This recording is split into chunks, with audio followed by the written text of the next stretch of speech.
ورحمۃ اللہ وبرکاتہ۔ ہماری ویڈیو کے ایک کمنٹ میں ایک طاہرہ شیخ بہن کا ایک کمنٹ آیا تھا کہ مفتی صاحب،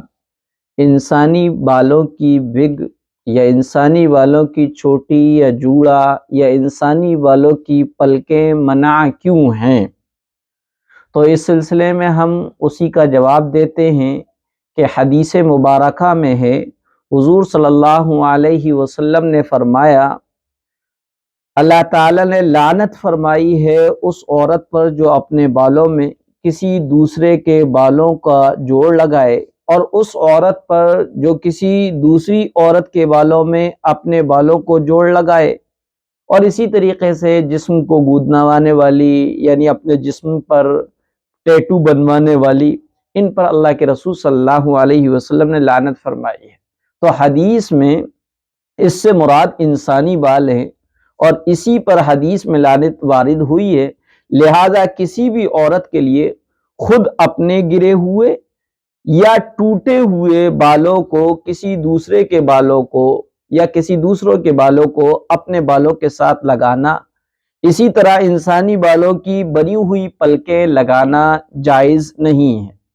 اگر مصنوعی ہیں یا کسی اور میٹیریل کی بنی ہوئی ہیں یا کسی جانور کے بالوں کی بنی ہوئی ہے، بشرطے کہ خنزیر کے علاوہ کوئی اور جانور وغیرہ کے بال ہوں، تو شوہر کی خاطر یا زیب و زینت کے لیے اس کا استعمال جائز ہے، بشرطے کہ دھوکہ یا فیشن نہ ہو۔ اب ہم یہ سمجھتے ہیں کہ انسانی اعضاء اور اس کے انگ اور پارٹس آف باڈی، چاہے وہ زندہ کے ہوں یا مردہ کے ہوں، دوسرے انسان کے جسم میں استعمال کرنا، یوز کرنا، چاہے وہ قیمت کے ساتھ ہوں، پیسوں کے ساتھ ہوں، اس کے معاوضے کے ساتھ ہوں، یا بغیر معاوضے اور مول اور قیمت کے ہوں، یہ منع کیوں ہے؟ اس کی وجہ چار ریزن ہیں جس کی وجہ سے انسانی پارٹس اور انگ کا استعمال کرنا جائز نہیں ہے۔ اس میں سے پہلی وجہ یہ ہے، کسی انسان کے جسم سے وہ بال یا ناخون یا کوئی بھی پارٹس جو لیے جائیں گے، وہ اس کی شکل یہی ہے کہ زندہ انسان سے لیے جائیں گے یا مردہ سے لیے جائیں گے۔ اگر زندہ اور مردہ دونوں سے لیے جا رہے ہیں تو اس کے لیے آپریشن ہوگا، چیر پھاڑ کرنی پڑے گی، اور اس کو شریعت میں منع کیا گیا۔ کسی زندہ انسان یا مردہ انسان کا آپریشن کرنا، چیر پھاڑ کرنا، اس کو منع بتایا گیا ہے، کیونکہ یہ مصلح ہے، اور مصلح کرنا یعنی کاٹ چھیٹ کرنا یہ اسلام میں حرام ہے۔ دوسری وجہ یہ ہے کہ یا تو انسان ان پارٹسوں کو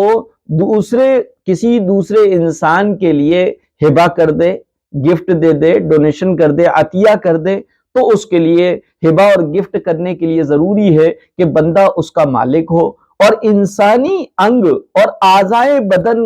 انسان خود اس کا مالک نہیں ہے، بلکہ اللہ تبارک و تعالی نے یہ پارٹس، یہ ہاتھ پیر، یہ جسم کی باڈی کا ایک ایک انگ اور ایک ایک حصہ انسان کو امانت کے طور پہ دیا ہے۔ انسان امین ہے اور انسان اس کا محافظ ہے، نگراں ہے، وہ کسی کو دے نہیں سکتا۔ تیسری وجہ یہ ہے کہ انسان کو اللہ تبارک و تعالی نے قابل احترام، باعزت بنایا ہے، محترم بنایا ہے۔ اب اس کے جسم کے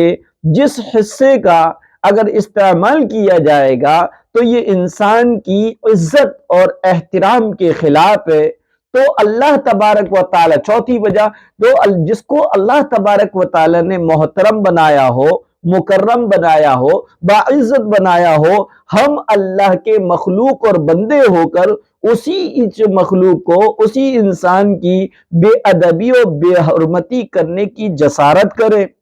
یہ کتنی ہی غلط بات ہے۔ لہذا ان چار وجہوں سے انسانی بالوں کی بگ ہو، انسانی بالوں کی پلکیں ہوں، انسانی بالوں کی چوٹی ہو یا جوڑا ہو، اس کا استعمال کرنا جائز نہیں ہے، اور ہمیں اس سے بچنا چاہیے۔